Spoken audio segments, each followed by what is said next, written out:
16 दिसंबर है। आद्रा का नक्षत्र है।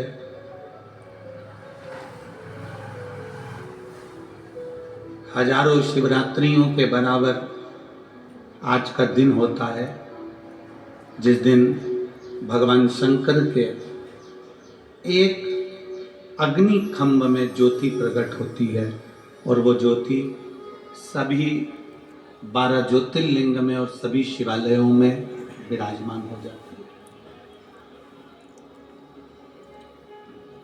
मेरठ के इस पवित्र प्रांगण में विराजमान सभी शिव भक्तों को हम बहुत बहुत बधाई देते हैं भगवान शंकर के प्रागट्य के, शिव के प्रागट्य, और संपूर्ण देशवासियों को, संपूर्ण विश्व में विराजमान शंकर के भक्तों को, शिव भक्तों को बहुत बहुत साधुवाद।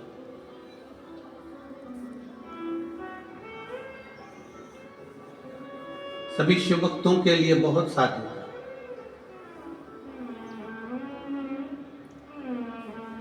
आज ही के दिन की कथा कहती है कि जिंदगी में अगर कोई रोग लग गया है, जिंदगी में अगर कोई तकलीफ आ गई है, जिंदगी में अगर कोई दुख आकर खड़ा हो गया है, कोई शरीर में ऐसा रोग आ गया कि डॉक्टर भी इलाज कर रहे हैं पर दवाई भी शरीर को नहीं लग रही है,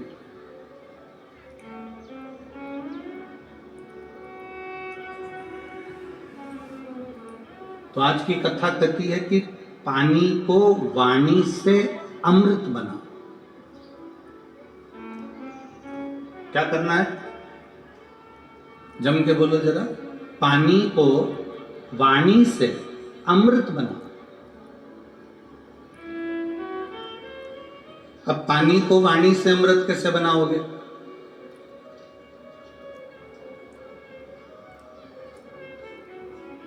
और ऐसा कोई व्यक्ति नहीं है यहाँ पर संत बैठा हुआ जो पानी से, वाणी के माध्यम से पानी को अमृत ना बना। आज आद्रा की कथा कहती है,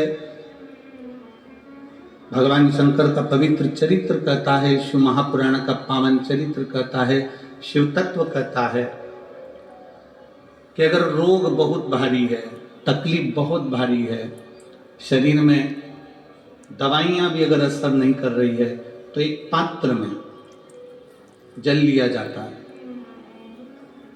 और पंचाक्षर मंत्र नमः शिवाय या षडाक्षर मंत्र ओम नमः शिवाय या श्री शिवाय नमस्तुभ्यम जप कर उस पानी की ओर देखते रहते हैं और मंत्र का जाप करते रहते हैं।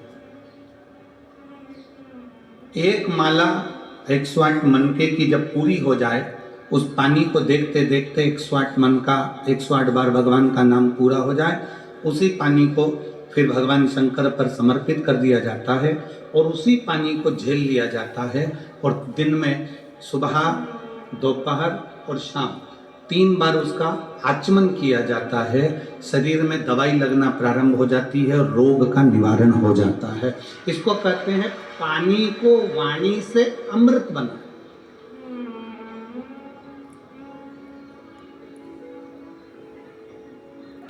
इसको पानी से वाणी को एक पत्र है और ये आपको भी बोलना है कि आप अमृत कैसे बना सकते हैं। बीमारी है, तकलीफ है, अक्षर मंत्र ओम नमः शिवाय या श्री शिवाय नमस्तुभ्यम जितनी देर आप जप करें उतनी देर तक उस जल पर आपकी दृष्टि पड़ना चाहिए, उस जल पर आपकी दृष्टि पड़े। जितनी देर तक आप जप रहे हैं, श्री शिवाय नमस्तुभ्यम कर रहे हैं, उतनी देर तक जल पर आपकी दृष्टि पड़े और फिर वही जल भगवान शंकर को समर्पित करें और वो जल लाकर सुबह, दोपहर, शाम 3 बार उसका पान। 3 बार क्यों?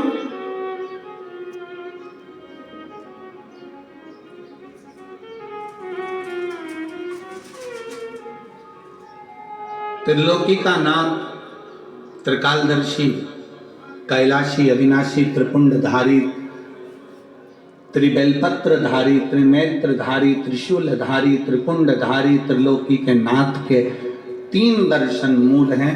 प्रातः का दर्शन जो हमें हमारे जीवन की सत्मार्ग बताता है, मंगल मार्ग की ओर लेकर जाता है।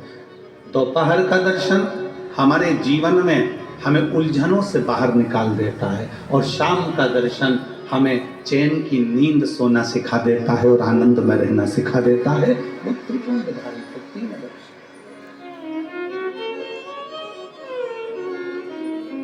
वो कहते हैं ना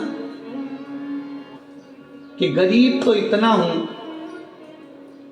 गरीब तो इतना हूं कि एक गधा भी नहीं खरीद सकता।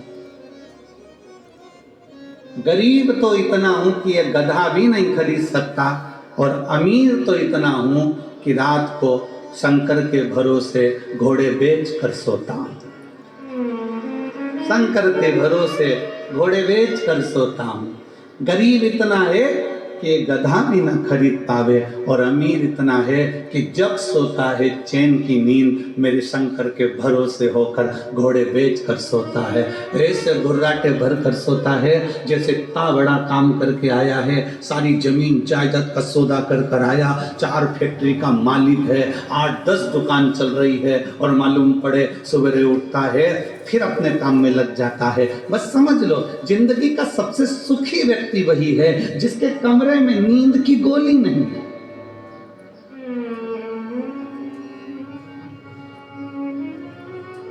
सिर के पास में कोई बाम की शीशी नहीं है, विक्स नहीं है, सोने से पहले कोई टेबलेट लेना नहीं पड़ रही है। वो दुनिया का सबसे सुखी व्यक्ति है। प्रथम सुख निरोगी काया, सबसे बड़ा सुख है निरोगी काया। शिव महापुराण की कथा कहती है, एक मृत्यु वो होती है जो अटल मृत्यु होती है, जिसमें व्यक्ति मर जाता है, चले जाता है।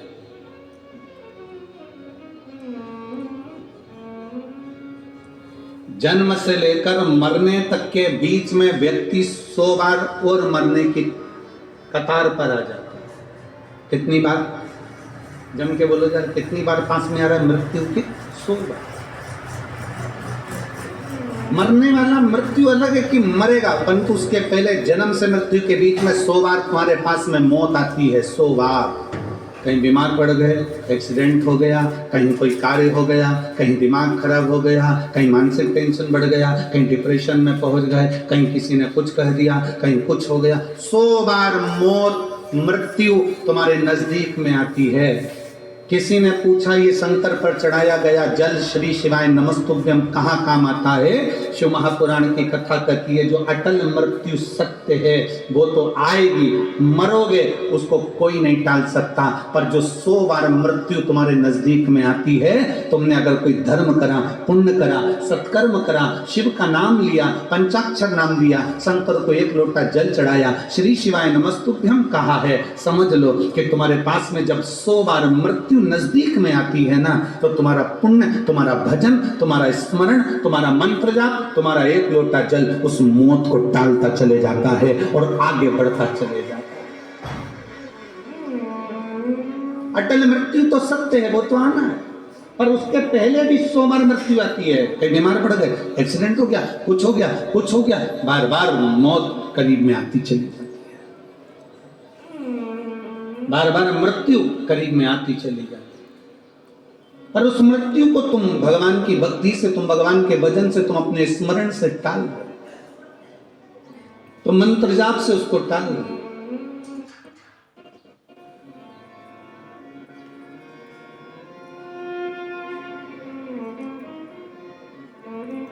एक ऊर्जा अपने भीतर उत्पन्न करिए, एक बल अपने भीतर उत्पन्न करिए। मेरठ की यह पवित्र भूमि इतनी ऊर्जावान भूमि है कि यहाँ सनातनियों को जगाने का काम भी इस मेरठ की भूमि से क्रांतिकारियों को जगाने का किया गया था। ये मेरठ की वो पवित्र भूमि।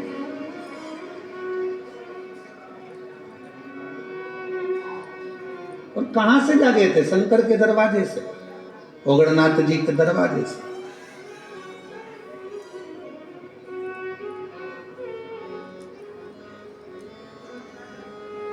अपने आप को हमें जागृत करना, अपने आप को हमें जागृत करना। शिव तत्व कहता है, भगवान शंकर की कथा कहती है कि पानी को वाणी से अमृत बना। और जब पानी को वाणी से, कई माताएं कहती हैं हमारा बच्चा नहीं सुनता, बहुत बहुत हम परेशान हो गए हमारे बच्चे के लिए, वो सुनता ही नहीं गुरुजी, हम कह के परेशान हो गए। कोई कहती है मेरी सास मेरे पक्ष में नहीं बोलती, कोई कहती है मेरी बहू मेरे पक्ष में नहीं रहती, कोई कहता हमारा बेटा नहीं सुनता, कोई कहती है हमारी बहू नहीं सुनती, कोई कहे हमारा भाई नहीं सुनता। और होता है, आज का जमाना बड़ा विचित्र है। एक बहू को समझाओ तो बहू कह देती गुरुजी मैं किसी के बाप की नहीं सुनूंगी, और बूढ़ी बूढ़ी माताओं को समझाओ तो माताएं कह देती है ये कल की आई मैं इसकी सुनूंगी। पिताजी को समझाओ तो वो कह देता है हमारी औलाद की सुन के चलेंगे, जाओ उधर। सास ससुर को समझाओ तो वो कह देते हैं मेरे को तो मेरा पति नहीं समझा पाया तो इसकी सुनूंगी।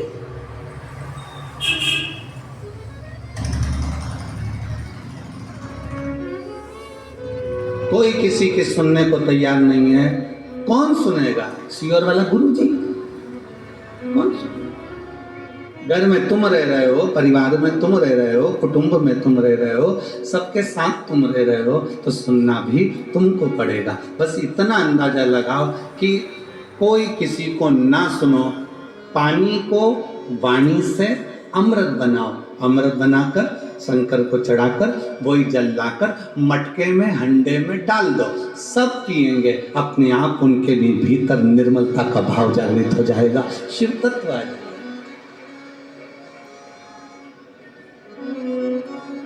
शिव तत्व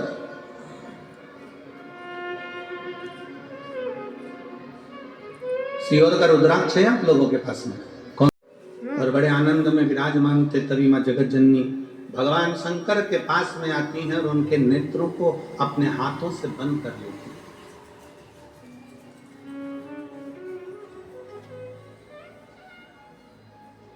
मां जगत जननी ने अपने हाथों से भगवान शंकर के नेत्रों को बंद किया, और नेत्र को बंद करने पर भगवान शंकर के नयन से जो अश्रु गिरा, उस अश्रु से रुद्राक्ष की उत्पत्ति हुई।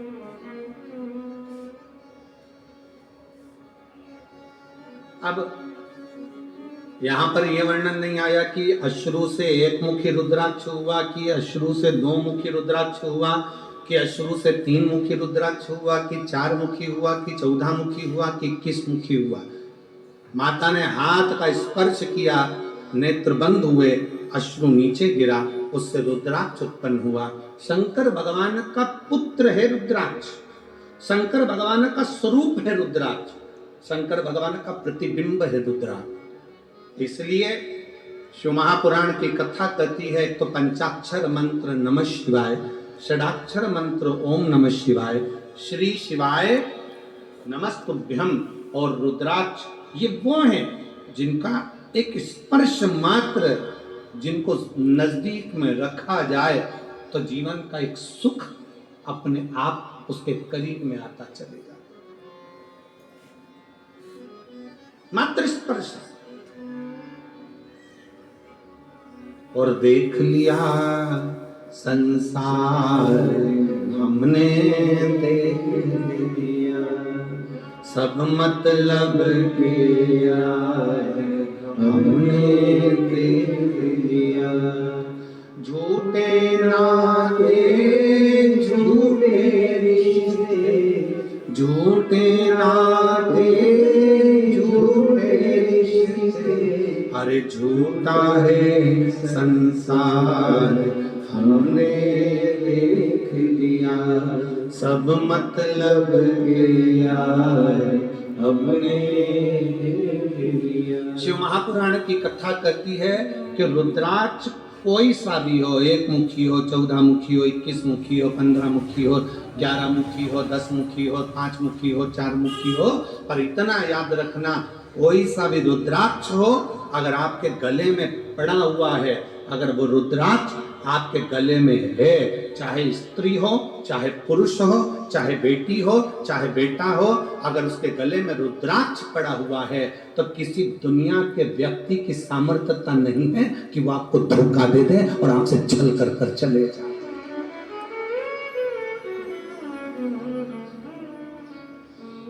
किसी की सामर्थ्यता नहीं है कि वो आपके साथ में छल कर जाकर रुद्राक्ष है।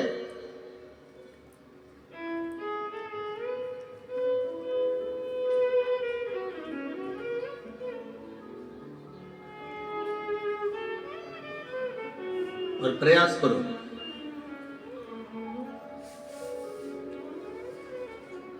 जितना समय मिलता है ना उतना समय अपने बच्चों को संस्कार देने में भी लगाया करो। थोड़ा थोड़ा समय, थोड़ा सा। तन, मन और धन, ये तीन अगर ठाकुर में नहीं लगते, ठाकुर मतलब जानते हो ना, हमारे आगे बैठे हैं लड्डू गोपाल जी, ठाकुर जी, शंकर जी, भोलेनाथ जी, राम जी, ये सब तन, फिर से बोलो, तुम लोग बोलो, क्या क्या चीज? तन, मन और धन, ये तीन ठाकुर में नहीं लगते तो ठेके पे लग जाते हैं। याद रखो, क्या क्या चीज? जम के बोलो जरा। तन, मन और धन अगर भगवान में नहीं लगते, ठाकुर में नहीं लगते तो ठेके पे लग जाते हैं। इसलिए अपने तन को भी परमात्मा में लगाओ और मन को भी परमात्मा में लगाओ, और थोड़ा धन हो तो उसको भी परमात्मा में लगाओ, तो गलत जगह पर नहीं जाए। ये गलत जगह पर नहीं पहुंचे। और याद रखना, अगर घर के बच्चे तुम्हारे गलत संगति में जा रहे हैं, कहीं ठेके तक पहुंच रहे हैं, मदिरा की दुकान तक पहुंच रहे हैं, गलत व्यसन तक पहुंच रहे हैं, समझ लेना कि कहीं ना कहीं हमारी चूक हो रही है।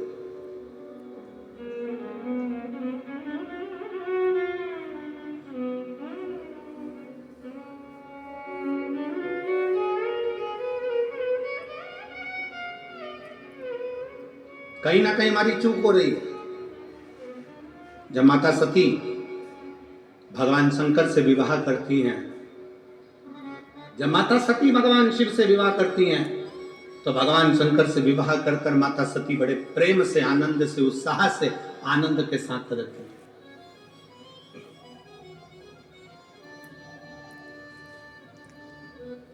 बड़ी उमंगता में माता सती रहती, बड़ी उमंगता।